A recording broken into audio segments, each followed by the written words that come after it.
Ladies and gentlemen, welcome motherfucking back to another episode of Worst Take. Coming right back at you, it's Garland, the king of bad takes. Today, we're going to be cooking up maybe the spiciest of takes that I've ever had. We're going to be doing my quarterback tier list. If you guys didn't see the last video, I went over the NFL power rankings for week one. We're going to be going over a similar thing. This is going to be like a longer video of this sort of quarterback weekly series.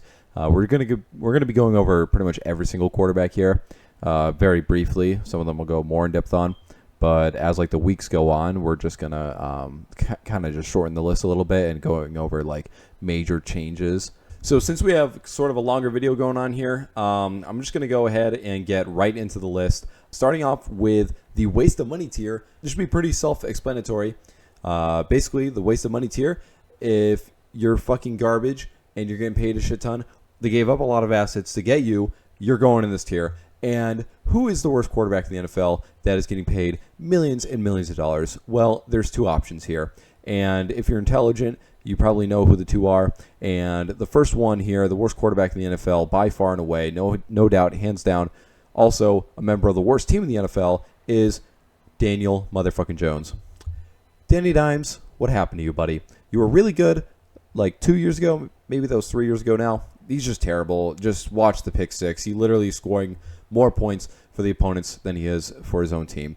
Moving on, because honestly, I need to wash my mouth after even mentioning his name. He's just so dog shit and needs to be benched. We have the other quarterback in the NFL who's getting paid millions of dollars, who's also terrible and is the second worst quarterback to play in this league currently, and that is Mr. Deshaun Watson, my bad. He has a lot of similarities with, the other gentleman there. Yeah, not only is this guy a piece of dog trash as a human being, but he's also maybe even a worse quarterback than he is a person, which just is astounding that $260 million of our economy is going into this man's pocket, guaranteed. So, yeah, that is awesome. Moving on, because, again, I need to wash my mouth after even mentioning this motherfucker. We have, where is he? Oh, boy, look at that, Bryce Young. Wow, who would have thought? Giving up pretty much your next 5 years of draft picks, your best wide receiver, one of the best wide receivers in the league, all for a guy that you don't even know if you're going to draft him number one overall, is not really a good idea. He stands at like 5'6" or something ridiculous. He literally looks like if I went out there with my Marcus Mariota jersey and tried to throw footballs around. This is who Bryce Young is. He is awful. Dog shit. I watched this man throw. He throws it like 5 yards over everybody's fucking head. Interceptions. Bad quarterback play. He doesn't run the ball. He does nothing good. But he's young, and technically he still does have a slight bit of potential, even though that's pretty much waning and it's going to be over. I don't even think he's going to be starting next year. Just to put this in reference, he has worse quarterback efficiency stats than Jamarcus Russell and Zach Wilson. But speaking of Mr. Wilson, he's going to be the first one in the bad bench warmer tier. Yeah, Zach Wilson is really bad. He's probably the worst quarterback taken at the second overall pick since Ryan Leaf. And, unsurprisingly, he belongs in this tier. He's not really worth on the team. Next up, I have Bailey Zappi. It's not really fair because I feel like this guy, he was drafted, not in like a late round, but he doesn't really deserve a lot of hate. He's just bad. He's just a bad quarterback. Moving on, we have somebody who was drafted pretty highly. Another dog shit quarterback is Kenny Pickett. No arm strength, no ability to throw the ball down the field, very, very minimal mobility. You're just a bad quarterback. You're going to be a backup for the rest of your life. Finally, in this tier, I have Mr. Desmond Ridder. This guy has the running ability, I guess, somewhat. He's like bad at it. He's like a really watered down Marcus Mariota. Shout outs to my boy. But that's not saying a lot. And, considering that they benched Mariota for this guy to try to find out his potential, it's not a good look for the Falcons. I'm really glad Arthur Smith fired from that team. He is a stain upon the NFL. Now moving on to the needs development tier. I consider this tier players that are bad. They're definitely bad, but they can have a chance to maybe develop behind some better players and eventually turn into a backup in the NFL. So that's why they're not any bit lower. I have Mr. Aiden O'Connell here. He's kind of like just mid all around. He's shown some flashes, made some okay throws, but like Davis Mills is like his peak. it's really not that high. And then we have a guy that might be a little bit controversial. If I can find him, we have the Howler himself, Mr. Sam Howell. Samuel S. Howell, as Washington D.C. should be calling him, and now Seattle. Actually, I kind of forgot he was on Seattle. Is also really mid.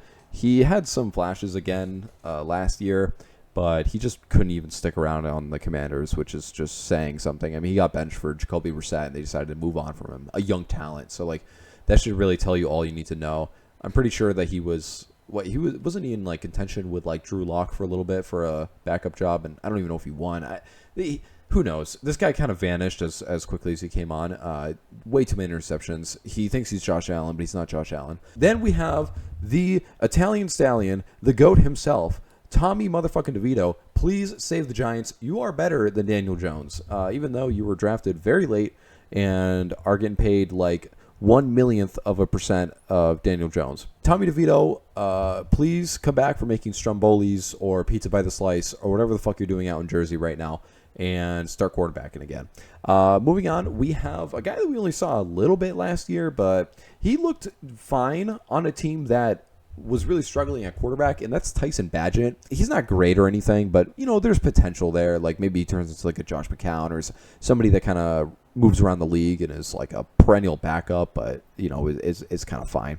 Now we have the good bench warmers. These guys should never be starting for you, but you would like to have them on your bench. They're definitely players that are worth a roster spot. On here, I have Tyler Huntley. He's like Lamar Mini. It's kind of crazy to watch him play because when Lamar gets hurt, you're like, oh, we just have Lamar as a backup, but obviously nowhere near as good. And yeah, I mean, there's not really a lot to say about him. He made a Pro Bowl, which is very weird, and again, Pro Bowls are kind of fraudulent. But moving on, we have Famous Jameis himself, the second half of the most respectable and upstanding citizen quarterback room in the NFL, the Cleveland Browns.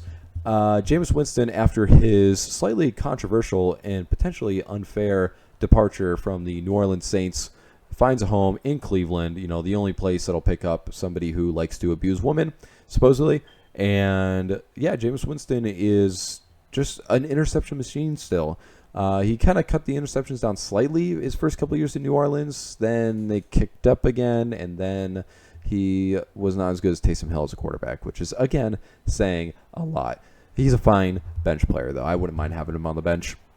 Moving on, I don't even know if this player is still in the league, but I saw him on the tier list, so I might as well just put him on there. Carson Wentz. Couldn't tell you what team he plays for, but he's fine, I guess. He had a okay year on the Colts. He obviously couldn't bring him to the playoffs. I don't think they lost against the worst team in the NFL, the Jaguars, that year. Week 17 or 18 on their way to the playoffs, and they got out of the playoffs. So that's pretty much all you need to know about Carson Wentz. It's kind of the last time he started a full season. And, again, he's, fine. I don't think he's, bad, but he's just, ever since his MVP season, his quarterback skills just completely fell off a cliff, and that has a lot to do with, his mechanics and the way they recovered from the injuries. Just really awkward. Anyways, moving on, the GOAT driver of all time, Mac Jones. He is really bad. I've been trying to tell Patriots fans this for a while. They do not have Mac Jones as an option, and lo and behold, he's now a backup for Trevor Lawrence. He made a Pro Bowl again somehow. Who freaking knows? It's the same year Tyler Huntley made a Pro Bowl. It's fake. I don't care. He showed maybe a flash his rookie season, but he's just a whiny little baby back bitch who is just always crying about something. Oh, my offensive coordinator. Oh, this. Guess what? Every single young quarterback is going to go through having a bad offensive coordinator because if you're a high draft pick, you're probably on a bad team. So you need to just suck it up and play your best. And he did not play his best. He played awful. He was terrible when he started the last two seasons. Going as far as to get benched for Bailey Zappi. Unheard of. Literally unheard of. So moving on, we have Drew Lock. He's fine. I'm not going to really hate on him. He's part of that really awful stretch of quarterbacks for the Broncos that's potentially still continuing. But, he's in Seattle. He actually had a pretty good game last year, probably a career game for him, which, he threw a touchdown. So that's kind of telling you. But he's fine to have as a backup. I wouldn't mind that. Up next, I have Taylor Heineke. Again, he can kind of run the ball. He's fine at throwing. He's pretty energetic. He's always going to try to get those extra yards. But that comes with a price. I'll go more in depth, but pretty much Taylor Heineke is like the Will Levis as of backups. He's fine. He's not that bad. Again, I don't even know where this guy is anymore. He got paid a lot of money. He probably should be in the waste of money tier. But Jimmy Garoppolo, he is not good anymore. The injury is just really stacked up. He was fine on the 49ers. He really fit that team very well. Obviously went to a Super Bowl, but he's just not very good. I used to have very high regards for Jimmy Garoppolo. And, at some points he was one of the better quarterbacks in the NFL, but now he's cooked. He's done. Next up, we have Joe Flacco. Who would have thought this guy's still in the NFL? People who grew up in like the 2000s now seeing Joe Flacco as the old, decrepit, backup that kind of nobody wants. Everybody's kind of tossing him around. It's kind of a weird sight to see. But Joe Flacco is still kicking, and he had a decent season last year with the Browns. A little bit overhyped, but he brought a lot of much-needed energy that Mr. Weinstein over here is not really providing. Next up, we have the Red Rifle himself, Mr. Andy D. Big D is he's fine. He's always been fine. He was mid on the Bengals. Everybody knows that. They went to the playoffs a lot. They never won. I think they went to like 4 or 5 straight wild card appearances and just lost. He's always had a wicked strong arm. He's always not been the best at reading defenses and making decisions. So, honestly, he's just a very mid quarterback overall. Now, moving on to the borderline starter tier. These are quarterbacks that you're not really mad about having in. Say that your starting quarterback gets hurt. You're not really upset about putting these guys in. But you're not trying to start the year with them, or if you are, you're kind of tanking. Starting off, I have Mr. Where is he? Where's the GOAT right here? It's the GOAT, Marcus motherfucking Mariota. Let me tell you guys about Marcus Mariota. Some people will be like, oh, he's way overrated. You got him way too high. He's above Joe Flacco. What the fuck? Marcus Mariota is underrated. He is way better than Jameis Winston, and he has been his whole career. He played on the fucking Titans, which suck. And I know that they suck. The Bucks suck too. Yeah, I'm still mad about the Jameis Winston Marcus Mariota beef because it's still going on. Because you could see Jameis Winston get all these jobs, get all these chances to start, and Marcus Mariota got like 1 with the Falcons, and he's just been seeing no playtime at all. Even though again throughout his career he's been better. He's had more playoff success. He's been in more playoffs. He has had worse teams around him, way worse offenses. His best receiver he's ever played with is Corey fucking Davis. So, when you have a guy like Jameis Winston who's always throwing to Mike Evans, he's always throwing to fucking Chris Godwin, there's going to be a bit of a discrepancy in their stats. And Marcus Mariota, his problem is that, he's a great runner. He's pretty accurate when he wants to be, but he's not always online. When he's online, he can cook. He gets on fire. But it just seems like he dissociates, honestly, and doesn't show up to some games. Now, moving on, I have Mr. Jake Browning, who, like Tyson Bagent, also made a little bit of an appearance last year and looked, again, pretty solid. He actually held his own when Joe Burrow went down. He's a guy that I can really see maybe developing into, a fine starter in the NFL, but who knows? He's going to be sitting behind Burrow. For the meantime, I think he's on the Bengals. I haven't really kept up with him, I guess, but he's like not special, but he does have the legs. He can throw the ball down the field. There's hope that he is something at least. Moving on, I have Gardner Minshew, the mustache magic man. Besides looking like an 80s porn star, he really doesn't have a lot going for him.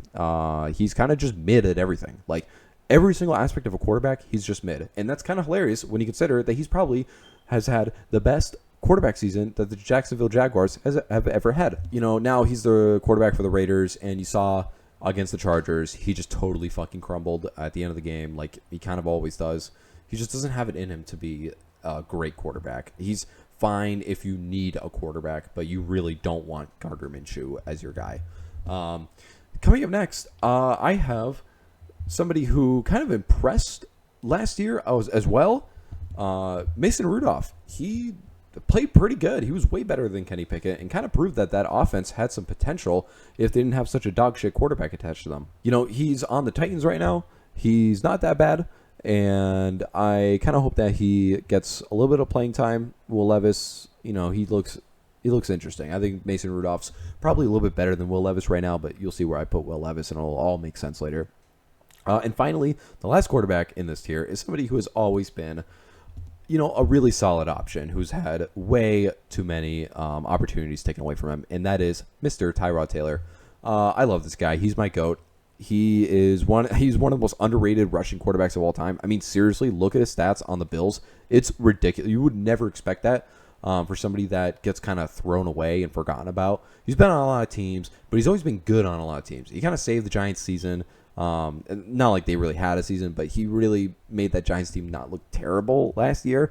And I guess he looked fine on the Jets on Monday night. Moving on, we have the has potential or the mixed bag tier, and it's pretty much exactly what it sounds like. First quarterback in this tier, I have Caleb Williams, and I have no doubt that Caleb Williams will probably be the best quarterback out of here, if not the second best. Right now, he had by far, in a way, the worst game of any rookie. It really just came down to taking too many sacks. He missed some open targets. He had a lot of jitters. He really was playing like it was college, but he's got a lot of talent. So I expect him to be moving up the list pretty soon. And, without further ado, we have my boy over here, the Mayo Man. Besides having some of the hottest girlfriends you'll ever see and being quite attractive himself, sort of like Gardner Minshew, he doesn't really have a lot going for him as far as like elite talent goes. But what he does got going for him is his insane will to fucking fight. This dude is a fighter, all right? And I don't care that he's not necessarily good. He's going to put his entire life on the line. This man will truck you. It's like watching 2017 Tannehill again. As a Titans fan, you'll understand. Tannehill will fucking lower the shoulder and run you over. He will make the throw down the field. Even if he's going to miss it, he's going to fucking throw it.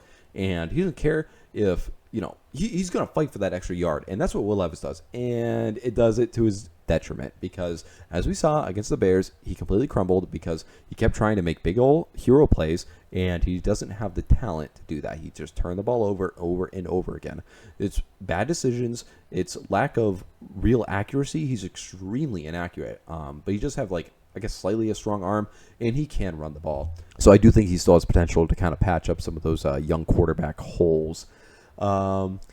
Sort of like he, patched up some other holes, wink, wink. But now, coming up next, we have Mr. Bo Nix. This guy, he kind of impressed me in the last drive of the game. He finally started running the ball, which was really nice to see. And he was starting to really make throws in rhythm. And this guy could be dangerous. He was really awful for the first three quarters, but I see the potential. I don't think he's going to be incredible. He's probably going to be the weakest of the three rookie quarterbacks that are in this tier. But, yeah, he kind of impressed me. He impressed me more than Caleb Williams did. Coming up next, this is why this is the mixed bag tier. I just didn't really know where to put this guy because I think he's better than everybody in the borderline starter, but he's not as good as everybody in the serviceable starter. Mr. Jimmy Brisket, he is not that bad. Coming off the Patriots in his rookie year when he subbed in for Tom Brady, he looked pretty solid. Obviously, he got a job in Indy. And Indy, I think he was kind of underrated. He made some really nice throws week to week. But obviously, he's kind of one of those guys that doesn't really have anything that he really excels at, which is a big issue in today's NFL. On the Patriots against the Bengals, he actually ran the ball pretty decently, but other than that, he was mid. Then, after that, we have another absolute fucking mixed bag, Sam I Am Darnold. This motherfucker his pearly white skin really just haunts my dreams, even looking at him right now.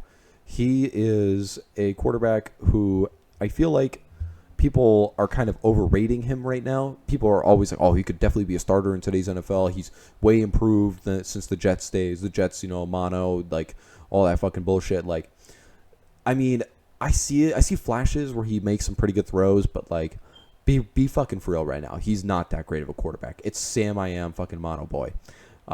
Moving on, we have Jayden Daniels. Jayden Daniels is very impressive. He looked incredible on the run. He actually made some really nice throws, some tight window throws, and he could really rifle the ball in there.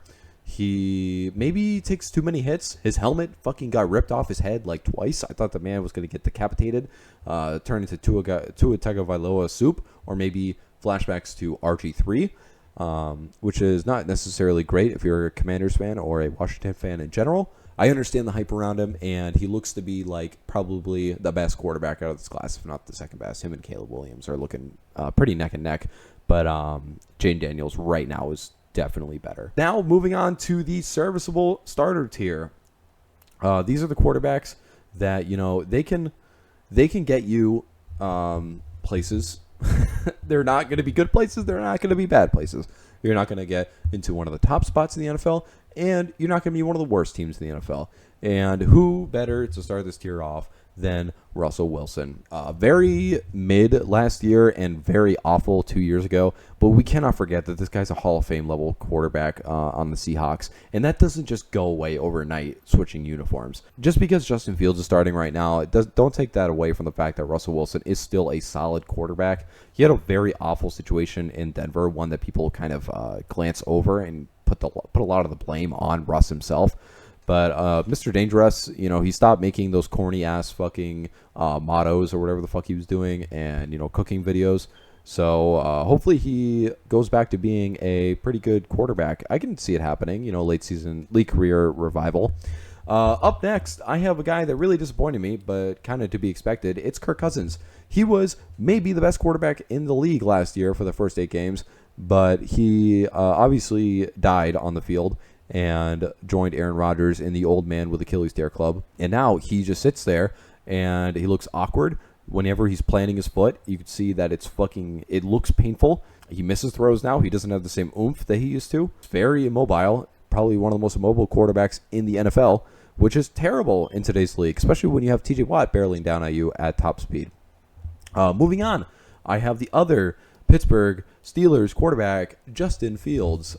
This guy, he looked pretty good against the Falcons, and the Falcons are not a defense to really laugh at. He looked like his quarterback play had really improved, his passing, even though he didn't really throw for a lot of yards. He definitely looked like he could kind of operate an offense more slowly. He's got George Pickens. He made some really good connections with him, and he did have a pretty solid deep ball in Chicago. It's just the accuracy and the decision making that you're still kind of waiting on.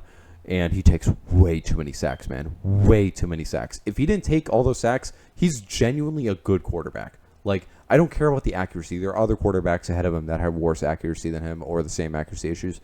But it's the sacks. The sacks just ruin him. He has so many losing plays. His running ability is incredible. Like, seriously, he is probably the best running quarterback in the NFL. Above Lamar, above Josh Allen. He's that fucking good. He just has a few areas he needs to improve in order for me to really move him up. We have one of the most overrated quarterbacks by NFL media, not really by NFL fans, but by NFL media. It is Trevor Lawrence. They still try to make you think that this guy's good, and don't be fooled. He's not. He's very mid. He'll probably never be good. He will make some extremely incredible and flashy throws. You'll see this man's highlight reel, and you're like, holy shit, this guy's legit. He's the fucking god. How are the Jaguars not the best team in the NFL when they have such a great receiver core, and they have Doug Peterson as head coach, and they have a solid defense in ETN, and they have Trevor Lawrence? Yeah, Trevor Lawrence is the problem. He is so slow. He's so goddamn slow.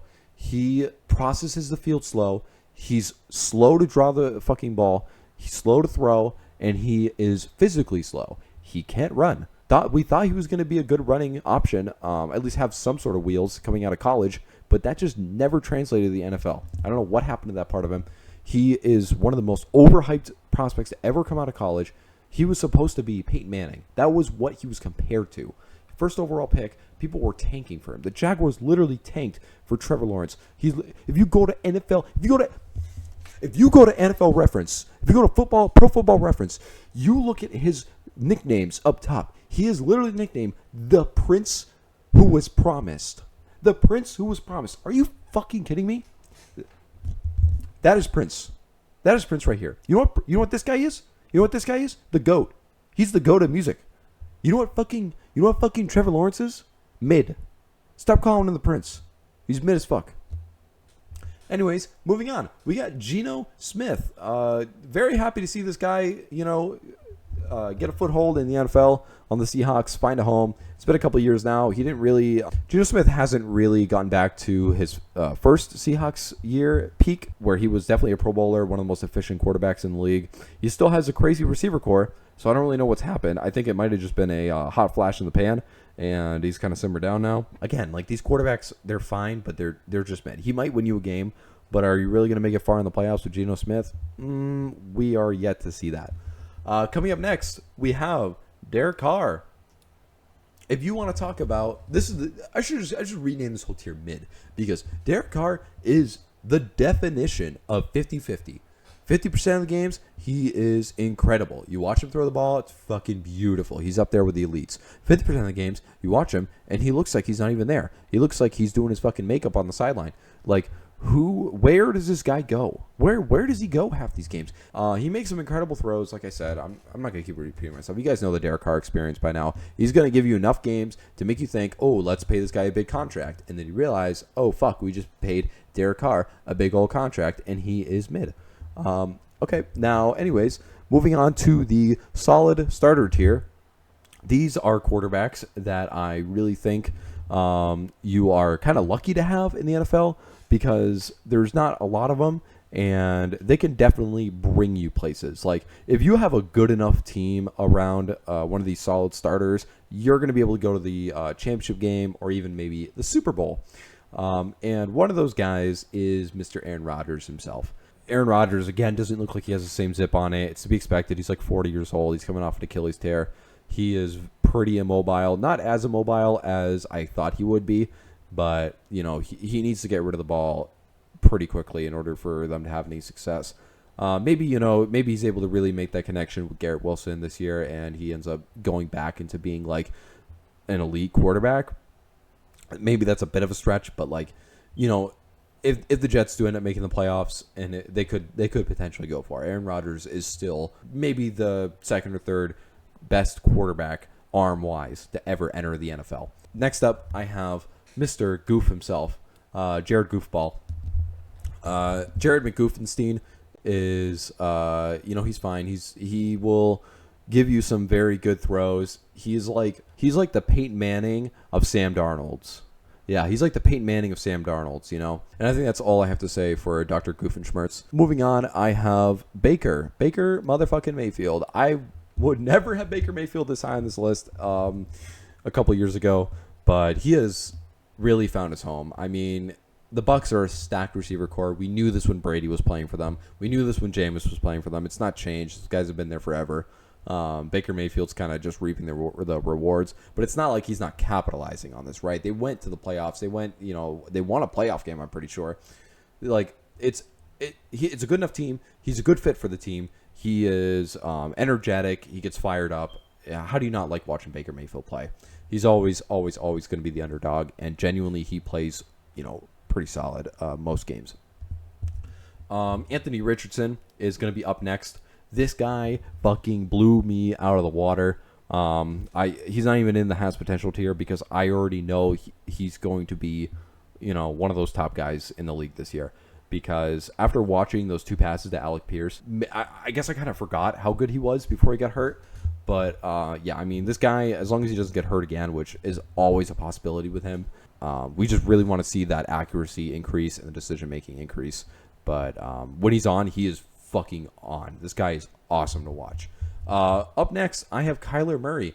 And Kyler Murray's another guy, sort of like Rodgers, but not really, where we don't really know how good he is right now. Like, we see him play, and he puts up very mediocre stat lines, but when you kind of watch him, you're like, wow, this guy's kind of making a lot out of sort of bad situations.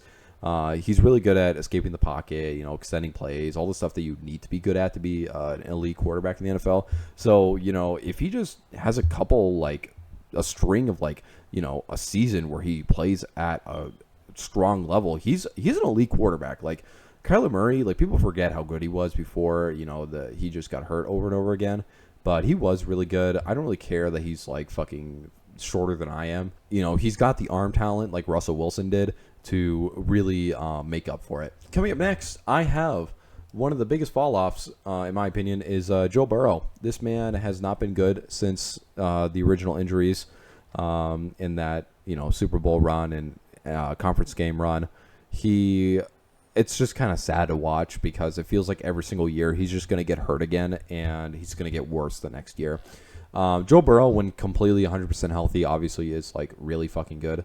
But we don't even really know if that's the case anymore because he hasn't really shown it a lot. He had 2 good games last year, 3 good games, but that's not a lot in a season and a half of football to really show for. And I've had a lot of concerns about Burrow in the offseason with his throwing arm. He did seem to have some pretty good touch on that one throw to Gesicki and that one throw to Jamar Chase. I think it was some fade route into the back of the end zone. I forget who caught that, but it's kind of sad to watch Joe Burrow kind of decline. But there's still opportunity for him to fully recover and get back into the elite tier, because I had Joe Burrow like a couple years ago. I had him as the best quarterback in the NFL. I thought he was better than Mahomes. Like when he played against Mahomes, you watch them two go, and Joe Burrow looks better. Like that's how good Joe Burrow is. It's just sad because he's always hurt, and those injuries are huge injuries. They're not like a broken thumb or something like that. Like he gets fucked up, and they are like joint and ligament and like nerve injuries. Like that's not good to be having as a quarterback. Up next, I have Jordan Love. This guy was phenomenal in the second half of last year and in the playoffs. He went off to a pretty shaky start of his first season, which I think was to be expected. You know, that wide receiver room was kind of not really like laid out. And it still kind of has some issues like that. He didn't really look the best in Brazil until, you know, he fucking snapped his knee or whatever the fuck he did. I think it was a sprained MCL, so he'll be back in a few weeks. But Jordan Love is like very good. You know, he's mobile enough to move around in the pocket. He makes some pretty good throws down deep, but it's the accuracy. I feel like there's so few quarterbacks in the NFL nowadays that are like insanely accurate. Like you remember like Tom Brady and Drew Brees. Those guys were like never missing. If there's an open target, they're not fucking missing them. But nowadays it feels like most great quarterbacks are not that accurate, which is pretty insane. It's kind of a reversion back to like the 80s and the 70s. Now we're going to be going on to the last quarterback in the solid starter tier, and that is Jalen Hurts. And I had Jalen Hurts extremely high last year up until the Eagles collapse. And Jalen Hurts, to me, he seems like he doesn't have as high of a ceiling as I thought he did. When he's on, he can make some really good deep throws. He makes some very accurate balls down the field, but it's just, I feel like it's decision making. I feel like it really is. Maybe he's just taking too much sacks. It's kind of hard to tell, but he just doesn't really get the job done a lot of the time. Without Jason Kelce, we don't even know if the tush push is really as viable, which is another thing that made Hurts, you know, one of the most elite quarterbacks in the league, is that he pretty much had the most unstoppable play in the NFL at his disposal to like guarantee a touchdown. Jalen Hurts might be able to return to elite. I need to see it. That collapse last year was just so terrible. And he didn't play great against the Packers either. He threw some pretty bad interceptions. Finally, in the great starter tier, we're going to start off with Justin Herbert. I know he didn't really do a lot against the Raiders, and people kind of like to hate on him a lot for never winning a playoff game. But as a tip of advice for everybody, there's only two quarterbacks to go to a Super Bowl since Tom Brady had his last Super Bowl. That is Patrick Mahomes and Matthew Stafford. So in the new generation quarterbacks, the only quarterback to ever win a Super Bowl is Patrick Mahomes. And the other quarterbacks that make a Super Bowl are Jimmy Garoppolo, Brock Purdy, and fucking Jalen Hurts. So get the fuck out of here saying, oh, this guy can't play in the playoffs. He's so bad. He can't win a playoff game. Where's the Super Bowls? Where's the rings? Nobody is able to win. And, like, you look at fucking Garoppolo, and, like, he's not even in the league anymore. Like, it's such a dumb fucking argument. Like, the only ones that I really give credit to are, like, Hurts and Purdy for having playoff success. And even then, Purdy's had a stacked team around him. Like, playoff success, I don't give a fuck, right, in this current era. I want to see regular season success, and I want to see you play at that level in the postseason. Just because you don't win the game doesn't mean that you played bad. And Justin Herbert played pretty good in his only playoff game, and yet his team and Brandon Staley had one of the biggest choke jobs of all time. You got to remember, this guy threw like 5,000 yards in his second ever season. He has got one of the most insane arms we've ever seen. Ridiculously fucking accurate. Very quick processor. He can run the ball as well. Don't forget about that. He actually has scrambling ability, and he knows when to tuck and run. He knows when to sit in the pocket. This guy's extremely fucking smart. Has got a great arm. We just haven't really seen the results yet, and that's why I have him slightly below, some other people might have him, and slightly higher than a lot of people would have him. Coming up next is a guy that I think is also slightly overrated, Matthew Stafford. I think Matthew Stafford is one of the most overrated quarterbacks in the NFL right now. People have him as like top 3, absolutely elite quarterback. But, last year he didn't really impress me as much as he impressed other people. He's kind of old and immobile like a lot of these guys. But the difference between him and somebody like a Rodgers is that his arm talent is still there. He still has a ridiculously strong arm, and his lack of accuracy isn't as noticeable in today's NFL as it was back throughout the 2010s. If you ask my opinion on Matthew Stafford career-wise, I don't really think he's a Hall of Famer. People will say he's a Hall of Famer like shoo-in, but like I could make that argument in a different video on quarterbacks that should and shouldn't be in the Hall of Fame. But yeah, Matthew Stafford to me is not one of those guys, and it really just again comes down to accuracy, bad decisions sometimes. He still, you saw him throw an interception in the red zone that had huge implications on the game. They literally went to overtime and lost. So like, it's just shit like that. I mean, last season against the Lions, they couldn't finish the drive in the red zone. They had like 2 or 3, 4 or 5 drives that just ended in the red zone. Come on, that's not good. You have such a stacked receiver core. You have a good team still. Just even without Puka Nacua, he did actually play really good, which was kind of a surprise. But the Lions defense is really bad, and I just, Matthew Stafford, he's still got a crazy arm talent, too immobile, too inaccurate for me.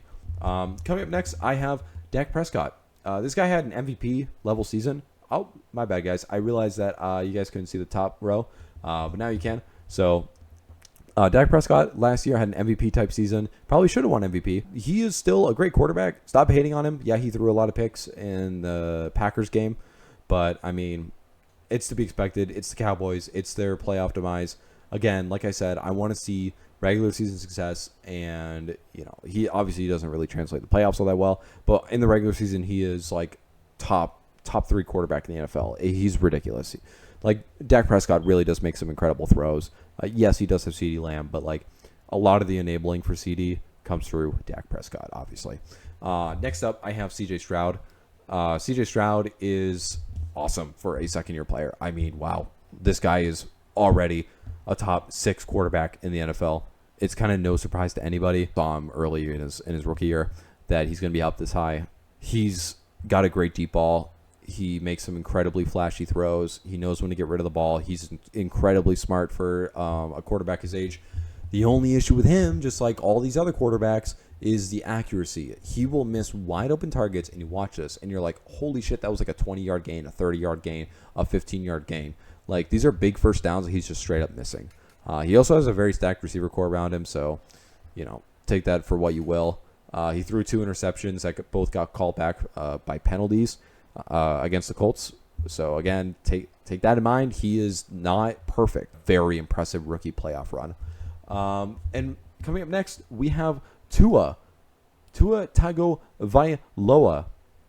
Hawk Tua over here, as I like to call him in the year 2024, is kind of heavily reliant on his wide receivers. You really see some balls that shouldn't be caught, and they're just Tyreek Hill just runs under them.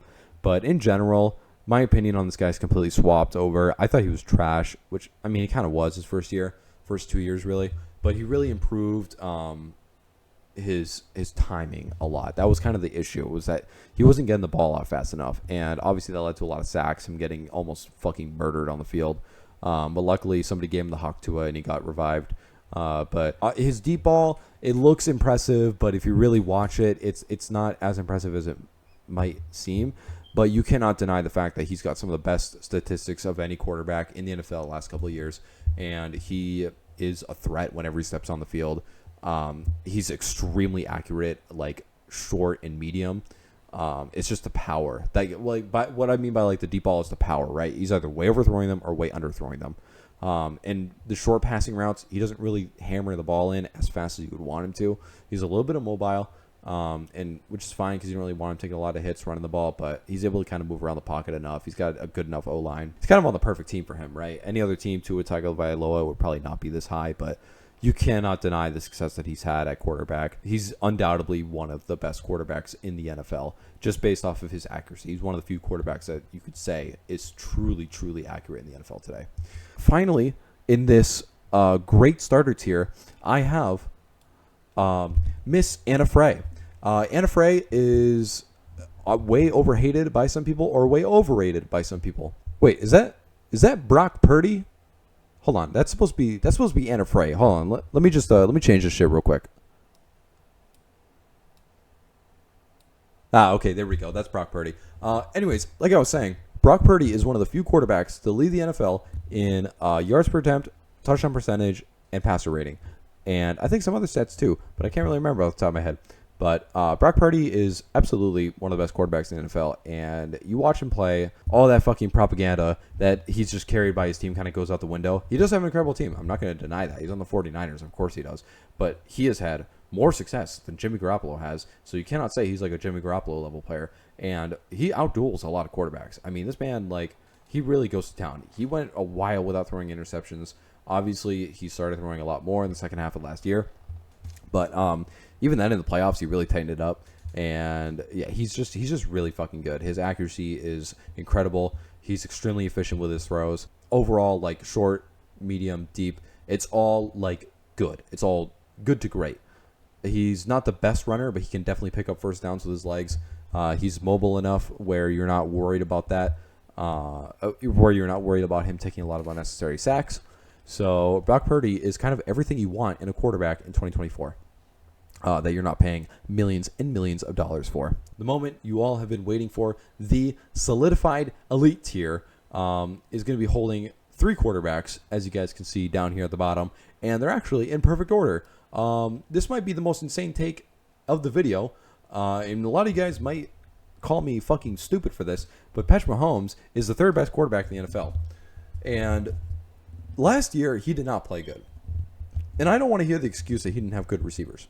Because you look at Lamar Jackson and you look at Josh Allen. Neither of them had great receivers last year either. And they both played way better than Mahomes did. Now, come playoff time, Mahomes absolutely turned it up. And we found out, whoa, Rashee Rice is actually not that bad. Whoa, Travis Kelce is actually not that bad. Are you fucking kidding me? Yeah, no shit. Mahomes has a crazy defense around him. He always has. And I'm not saying that Mahomes is ass. I'm not saying that at all. I'm not saying he's overrated. I'm saying that people... Okay, maybe I'm saying he's overrated just a little bit. But he's not that overrated. He's still absolutely, without a doubt, top 3 quarterback in the NFL. And come playoff time, he's the best quarterback in the NFL. He just is. He's too mobile. The issue with Mahomes that makes him so fucking good, I don't care about the flashy passes or, you know, sometimes he has a really nice deep ball or he's pretty good at reading defenses. Like, that's all great. That's all well and great, but it's not like he's really, like, elite or next level at any of those.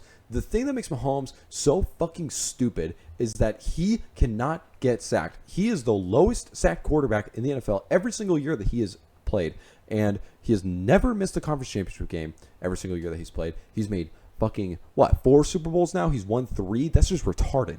Like, Mahomes is absolutely deserving of a top 3 placement. But right now in the NFL, last year and even against the Ravens, he has not been playing like he has before with Tyreek Hill. I expect him to have another sort of down year, which is very surprising. Like, Mahomes seems like he kind of rests in the regular season. That might actually be the case. He's just waiting for playoffs to come around to really turn it up. But, like, he's not playing the best. I mean, just look at his statistics. Look at him play. He's making stupid fucking decisions. He's not really, like, trying to hammer in tight windows like he used to. But again, like, his mobility is just so stupid. Like, he will avoid sacks. He'll run around. He'll drag out plays. I mean, we've all seen Mahomes play. We all know how good he is. That's what really makes Mahomes good. It's not necessarily the arm talent. It's the fact that he can extend pretty much every single play and turn it into a big game. Up next, we're going to have Mr. Lamar Jackson himself, arguably the best running quarterback to ever play football. But he's really transitioned into one of the better passers in the NFL too. He's extremely accurate. He is very efficient. His deep ball's improved. He's done a lot of checkdowns recently, which is honestly very good. It really fits the Ravens offense very well. And now he's kind of converting his running ability from just scrambling to really extending plays and making opportunities outside the pocket, sort of like Mr. Mahomes. And right now, Lamar Jackson kind of does that better than Mahomes. And his arm talent is not as good as Mahomes, but he's more consistent in my mind. Yeah, you can say, oh, playoffs. But again, I don't give a fuck about playoffs. I don't give a flying fuck about playoffs. Lamar Jackson is still an incredible quarterback. He's won 2 MVPs. Right now, he is playing better than Mahomes in the regular season. I do not care. He played better than Mahomes last game when they faced each other. And if it wasn't for Isaiah Likely having a big fucking dick and therefore big feet and stepping out of bounds, pulling a little Kevin Durant, he probably would have won that game. Now, moving on, we have our final quarterback and the most overrated quarterback in the NFL voted on by 100 anonymous players by ESPN. We have Mr. Josh Allen himself. Now, Josh Allen is getting way too much fucking hate. All right, everybody, shut up. Take a moment. Watch him play. I don't even really want to describe him that much because Josh Allen is a combination that we've literally maybe seen once, and that was 2015 Cam Newton. But the issue with 2015 Cam Newton is that it was only in 2015. Josh Allen is 2015 Cam Newton every single time he steps on that motherfucking field. I don't care that he throws interceptions at a higher rate than most people. Actually, sorry, that's not even true. He doesn't even throw interceptions at a higher rate than most people. If you combine, I'm going to give you guys some facts real quick, all right? If you combine Josh Allen's interceptions and fumbles, and you take that and divide it by his rushing attempts and his passing attempts, that tells you how often is this guy turning the ball over whenever the offense is entrusting him to make a play. And guess what? He's like middle of the league, maybe a little bit in the upper tiers of the league. Like, Josh Allen is not that turnover prone that people think that he is. It's just that they see a fuck ton of interceptions on his numbers and they're like, oh, he throws a lot of picks. He doesn't really. Yeah, he does act. Okay, he throws a high number of interceptions, but comparatively to the volume that this man is producing, most touchdowns in the NFL last year, like by far and away, I think he had like 50 touchdowns if you combine ground and passing. 17 turnovers maybe to 50 touchdowns. I'm taking that every single day of the week. Did you guys not watch Peyton Manning play? Peyton Manning did that shit, but Peyton Manning also couldn't fucking sprint a fucking, what does he run? Like a 4.7 40, 4.6 40 as a quarterback? This guy's fucking fast as fuck. He's going to truck you. He's going to hurdle you. He's going to get in the end zone. He's fiery. He wants to win. This man is tired of losing. He plays with a fucking fire under his ass every single game. He makes tight window throws. He makes deep ball throws. He has a terrible receiver core this year. He had a mid receiver core last year. And he is going to continue to prove everybody wrong until he's a fucking ring sitting on his goddamn finger. And that's going to happen this year. And Josh Allen is also going to be the MVP of the NFL this year, as long as the media is not biased like they are towards him, calling him ass and overrated. Anyways, guys, I hope you enjoyed my video. Here is the full tier list, at least as much as I can fit in one screen.